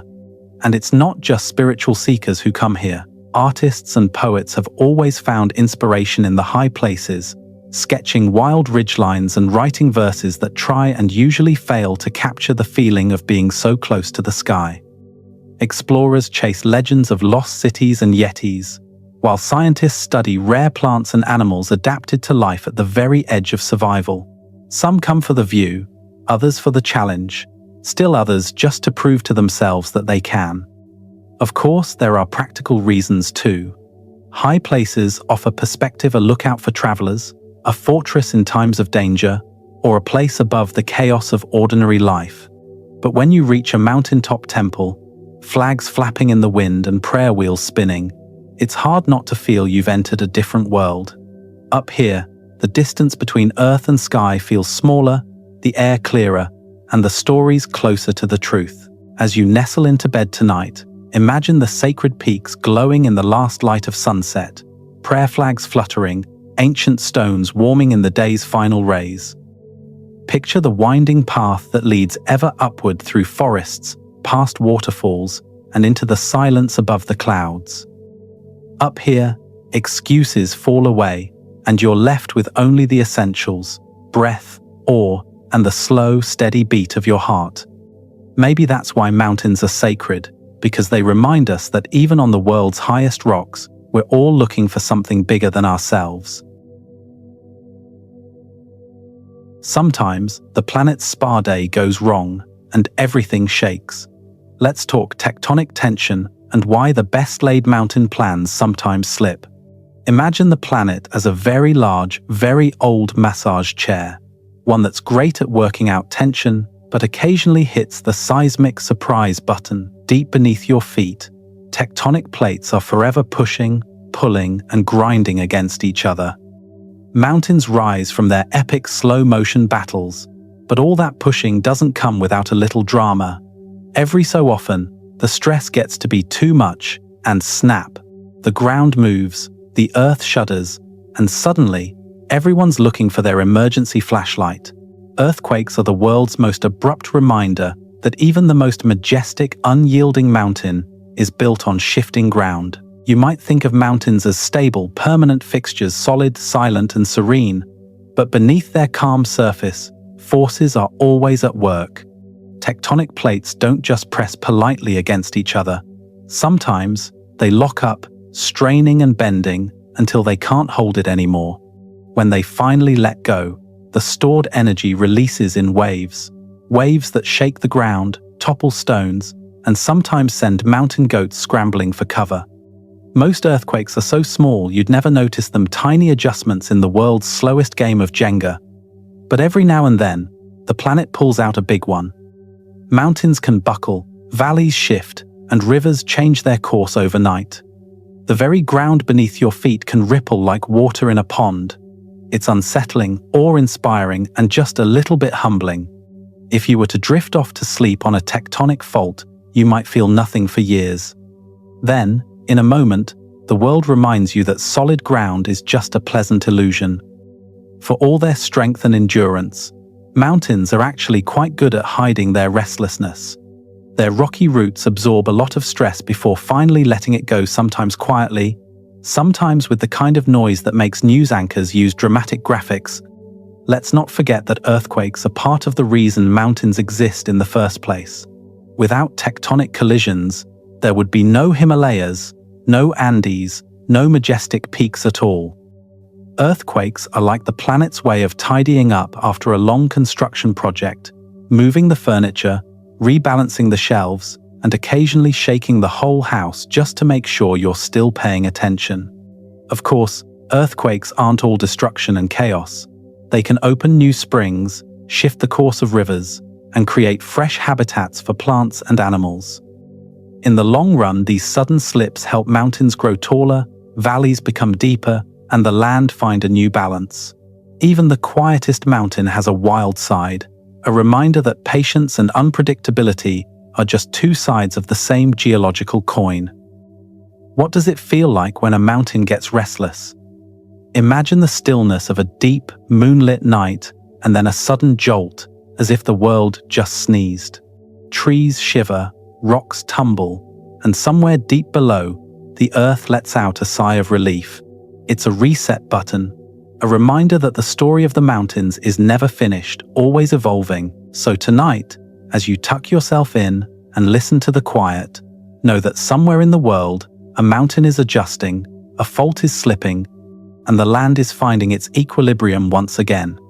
Earthquakes may be nature's most abrupt spa treatment, but they keep the planet's story moving forward, one unexpected shake at a time. Rest easy, knowing that for every tremor, there's a world of calm and strength to follow. After all, even restless mountains settle down eventually, and so can you. Meet the only artists who work with ice and take thousands of years to finish a single sculpture. It's slow, silent, and surprisingly relaxing unless you're a mountain. Picture the coldest, most patient artist you can imagine. No paintbrush, no canvas, just an endless supply of snow and time. That's a glacier, a river of ice that moves so slowly, even the most relaxed mountain would be tempted to check its watch. But glaciers don't care about deadlines or audience applause. They work in deep time, measuring their progress in centuries, not seconds, and leaving behind masterpieces that reshape continents. Let's start at the top. Snow falls, flakes pile up year after year, until the weight is so great the snow at the bottom squeezes itself into solid ice. This ice doesn't just sit there. It begins to creep and flow, pulled downhill by gravity, squeezed by its own mass, and nudged along by meltwater at its base. To the naked eye, nothing seems to be happening. But set your time machine to fast forward, and you'd see glaciers moving like thick rivers oozing over cliffs, wrapping around boulders, carving valleys with the kind of grace you'd never expect from something so cold and silent. Glaciers are the world's slowest sculptors, but their patience pays off. Over thousands of years, they scrape away at rock, polishing and grinding it, picking up chunks and dragging them along for the ride. The result? Deep, U-shaped valleys, sharp arêtes, and jagged horns, landforms so dramatic, they look like nature's attempt at modern architecture. The Swiss Alps, the fjords of Norway, even New York's Central Park rocks owe their shape to ancient glaciers hard at work. If you could hitch a ride inside a glacier, recommended only in imagination, you'd find yourself surrounded by blue-white silence, broken only by the occasional creak and pop as ice shifts and fractures. It's colder than your freezer in January and darker than a power outage, but weirdly peaceful. Sometimes, sunlight finds its way in, glowing electric blue through the crystal ice. Tiny streams of meltwater burrow channels called moulins, spiraling down to the bottom like water slides designed by a very ambitious snowman. Glaciers are also the world's biggest recyclers.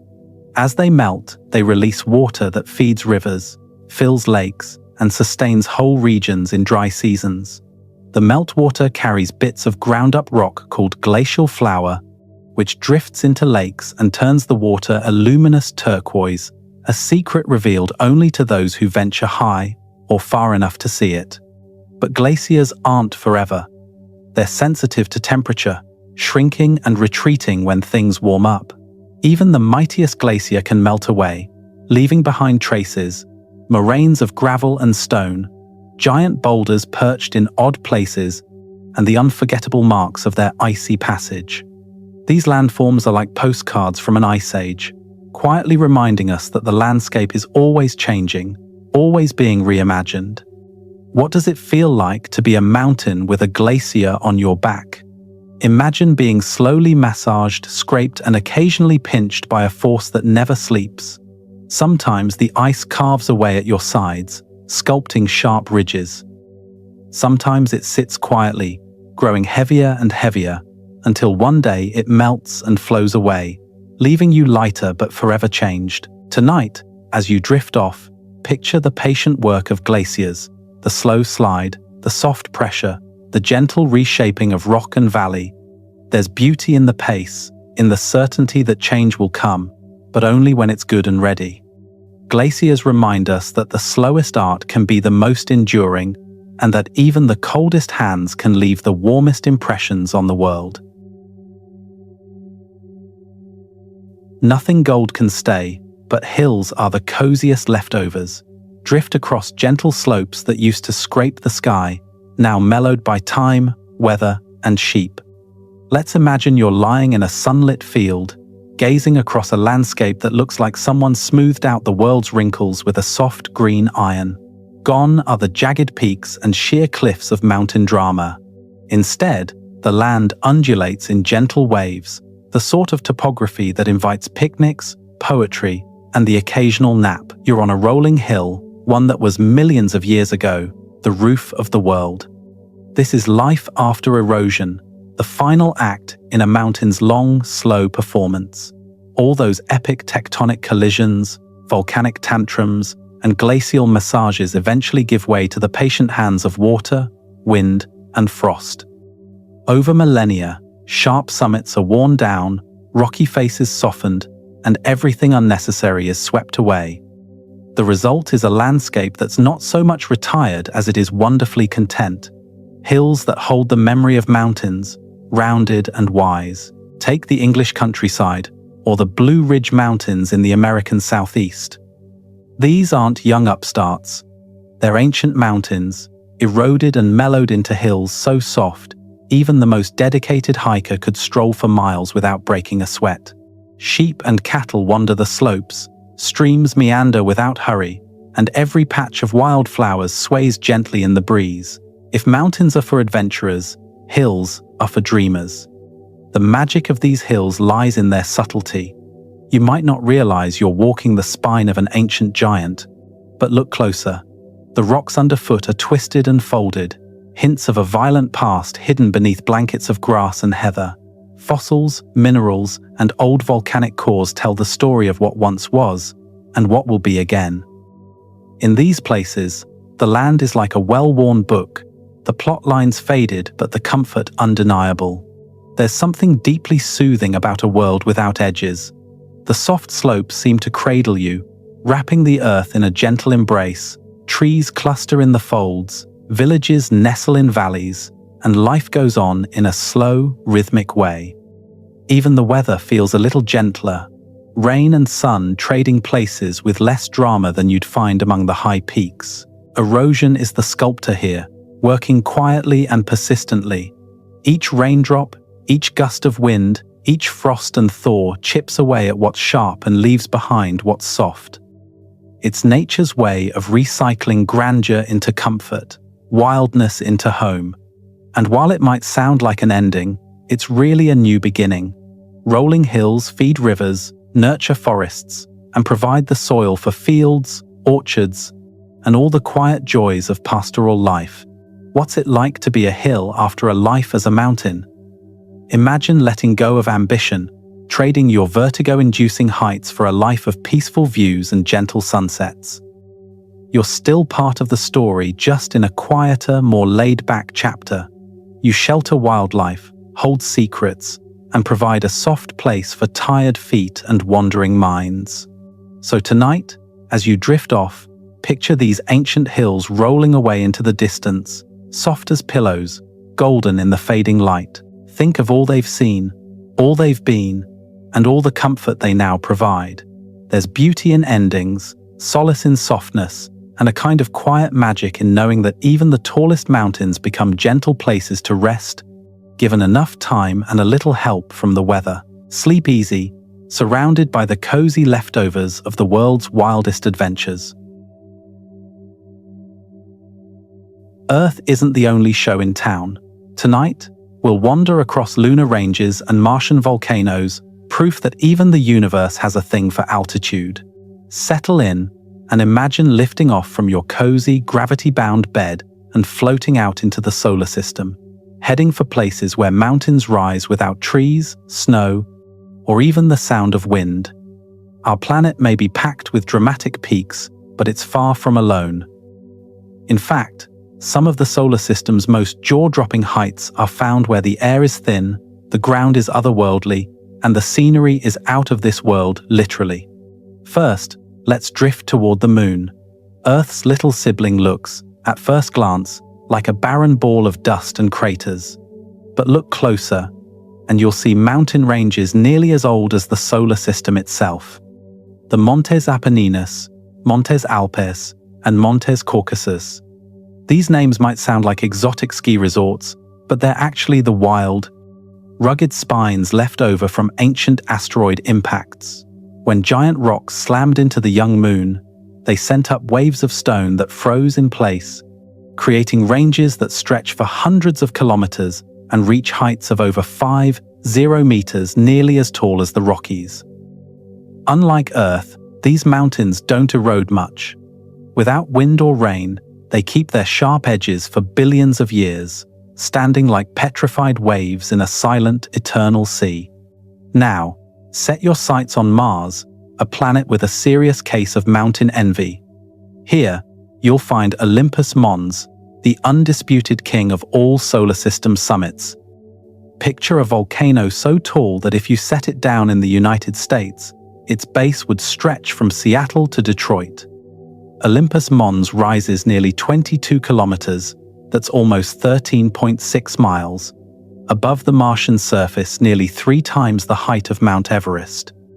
You could hike up the side and barely notice you're climbing, thanks to the gentle slope that stretches out for hundreds of kilometers.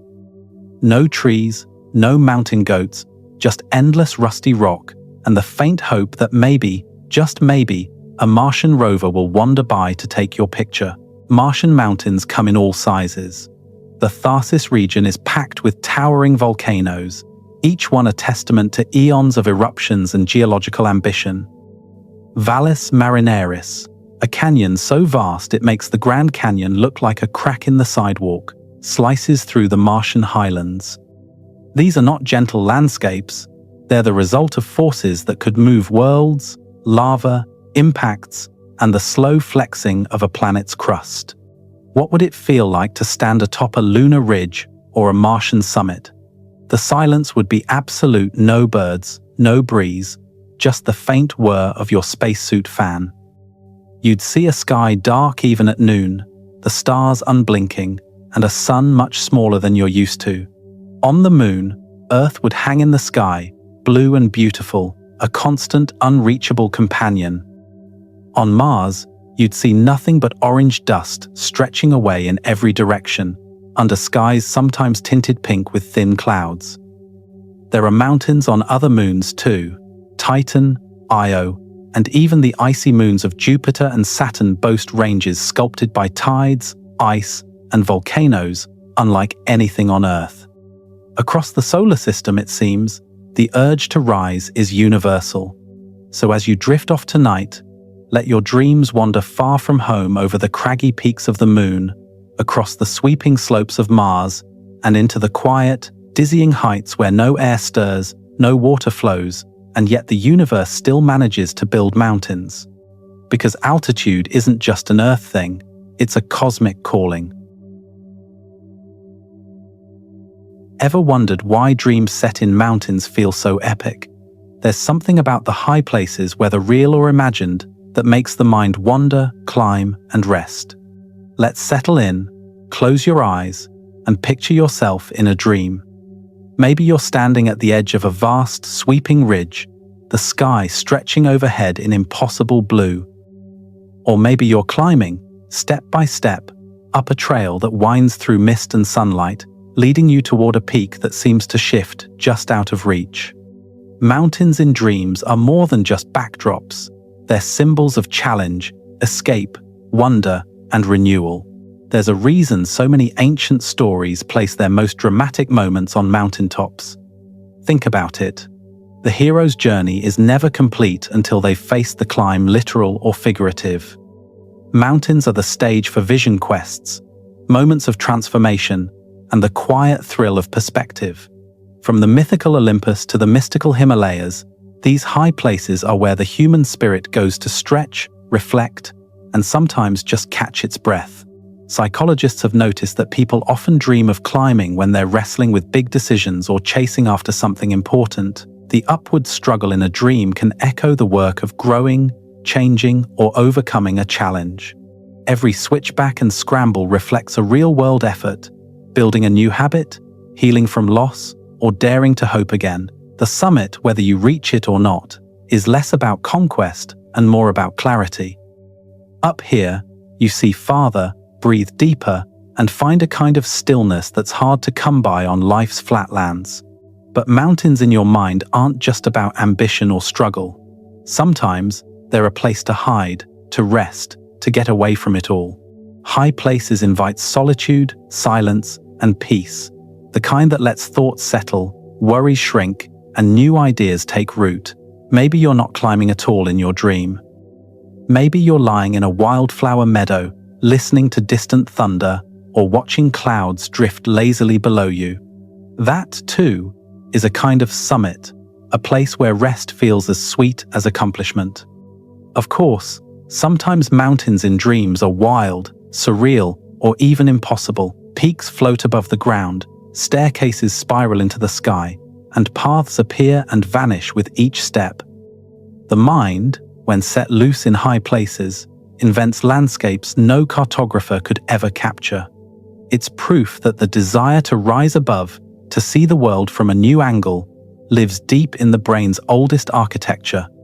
Why do these images call to us, even when we're safe in bed? Maybe it's genetic memory, a trace of ancient migrations and shelters found among real cliffs and caves. Maybe it's cultural, inherited from stories of prophets and poets, explorers and monks who found wisdom above the clouds. Or maybe it's simply that our minds, like rivers, are drawn to what rises, what stands apart, what offers a new horizon. So tonight, as you settle into sleep, let your thoughts wander up and up, along imaginary ridges and dreamy snow-capped spires. If you find yourself climbing in your dreams, don't rush, take in the view, feel the thin air in your chest, and know that the mountain you're on is yours alone, built from hope, memory, and imagination. Rest well, and if you wake remembering a peak, a path, or a wild, impossible landscape, smile. Sometimes, the most important mountains are the ones we build and climb in our minds.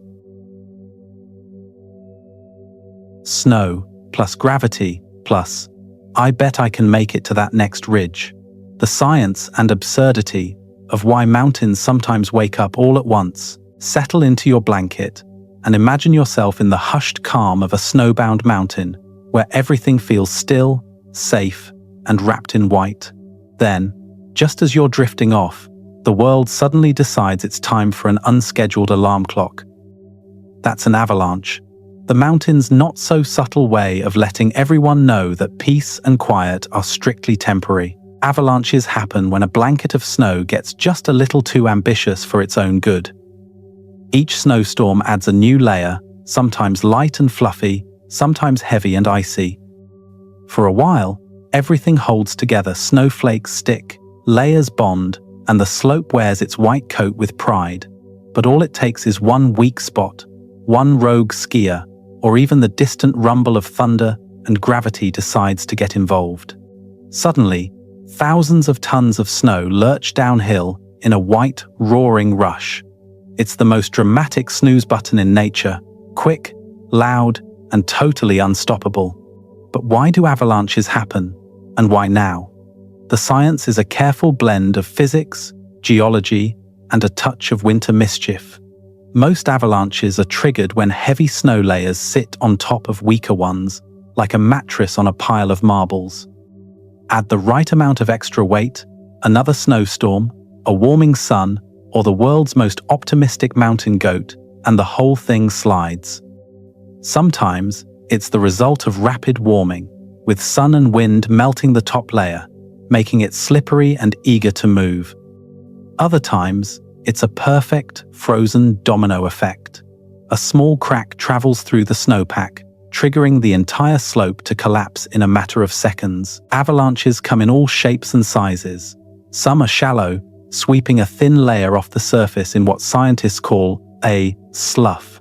Others are full-throttle blockbusters, releasing entire slabs of snow and ice that sweep down the mountain like a white freight train, carrying trees, rocks, and anything else in their path. The sound? Less like the gentle whoosh of a snowflake, and more like thunder on steroids. If you're anywhere nearby, you'll feel the ground shake, your own personal reminder that gravity always wins in the end. Despite their reputation for destruction, avalanches play a role in mountain ecosystems. They clear old trees, spread nutrients, and create open spaces where new life can grow. Certain rare plants and animals thrive in avalanche zones, using the aftermath as a fresh canvas for their next season. In some places, locals even use the patterns of past avalanches to predict the safest paths and the best places to build. For the snow scientists, yes, that's a real job. Avalanches are puzzles, with every slope a fresh challenge. They dig snow pits, analyze layers, and debate the difference between stable and just waiting for an excuse. Modern technology helps, from remote sensors to dynamite dropped by helicopter, the world's most dramatic method of snow management. And for the rest of us, avalanches are a reminder that mountains, for all their silence and serenity, are alive with energy and surprise. If you're lucky, the only avalanche you'll ever experience is the soft whoosh of a blanket slipping off the bed in the night. If you're not, well, let's just say nature sometimes prefers its naps with a side of excitement. So as you drift off, snug and warm, listen for the quiet, but remember the science of avalanches: snow, gravity, and the occasional wild idea that, I bet I can make it to that next ridge. Because sometimes, the mountains wake up all at once, and it's anything but boring. Mountains are always changing, even if you can't see it. Let's imagine what new summits will rise millions of years from now, long after we've finished our bedtime tea. Tonight, let your mind wander far into the future, so far that the world's continents have drifted into unfamiliar shapes, and the tallest mountains today are ancient memories, worn down to sleepy hills. The clock is ticking in geological time, where one moment lasts longer than the entire history of human civilization, and every sunrise brings tiny, invisible shifts in the land beneath our feet. Mountains might look eternal, but they're really works in progress, always rising, falling, and shifting in response to the planet's restless energy. The plates that make up Earth's surface are still on the move, sliding past one another, pulling apart, and colliding with slow but unstoppable force. Every millimeter matters. Right now, new ranges are quietly brewing under the sea, at the edges of continents, and deep beneath volcanoes, places no hiker or drone has ever visited. In a few million years, places you know might look unrecognizable. The Himalayas, still the world's highest, will have changed, perhaps eroded into broad plateaus, their peaks softened by wind, water, and time. Meanwhile, somewhere else, new collisions will squeeze the crust upward, giving birth to tomorrow's mighty summits. Imagine the Mediterranean Sea closing up as Africa pushes north, raising new mountains in southern Europe, a sequel to the Alps, but with even more dramatic hairpin turns. Ridges will rise where today there is only ocean. Under the Atlantic, the Mid-Atlantic Ridge is quietly spreading the seafloor, making room for new underwater peaks. Maybe one day, millions of years from now, an island will break the surface, a brand new mountain making its debut, complete with confused seabirds and a crowd of curious scientists in hoverboats. Volcanoes will keep the landscape lively too, as tectonic plates wander over hot spots in the mantle. Chains of volcanic islands will appear and disappear, some erupting into existence, others slipping quietly beneath the waves. Think of the Hawaiian Islands, a parade of volcanic peaks rising and fading, each with its moment in the sun before erosion and the sea reclaim them. Even the continents themselves are restless. If you had a time-lapse of the next 100 million years, you'd see supercontinents breaking up and reforming, new mountains rising where continents collide.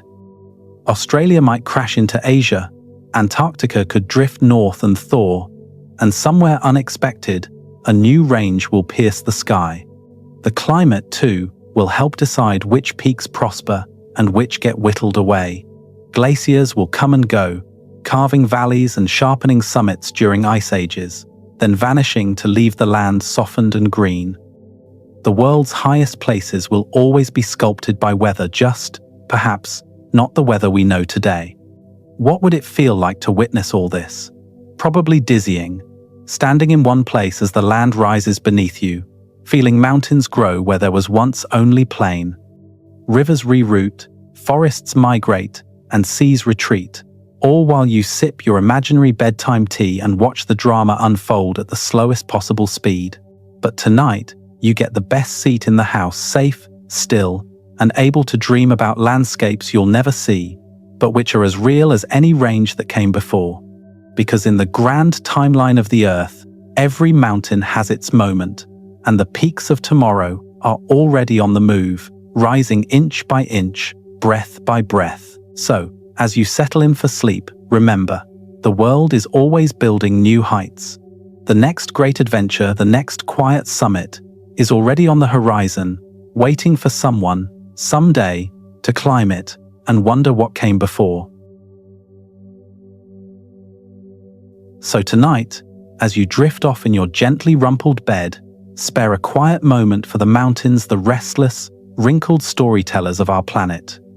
We've hiked through epochs of crashing continents, watched the Earth squeeze itself into improbable shapes, and learned that even the mightiest peak eventually softens into rolling hills. Mountains remind us that beauty comes from pressure, time, and the occasional landslide of unexpected change. Maybe your own days feel a bit like erosion, long, slow, and full of surprise weather. But here's the comforting truth. Even the hardest stone yields to patience, and even the tallest mountain spends most of its life just standing still, watching clouds go by. Our planet is a masterpiece of improbable engineering, but also of letting go. You don't have to scale every summit or dodge every avalanche to be exactly where you need to be. So let the world spin on, let the continents drift, and let gravity keep you grounded. You're safe, you're warm, and you are absolutely not required to hike anywhere for the next 8 hours. As you fall asleep, thank Geology for your soft bed, for the steady ground beneath your house, and for a world where the wildest peaks and the deepest valleys always lead back home. Sleep well, and may your dreams be gentle, as worn-down mountains, ancient, quiet, and still holding up the sky.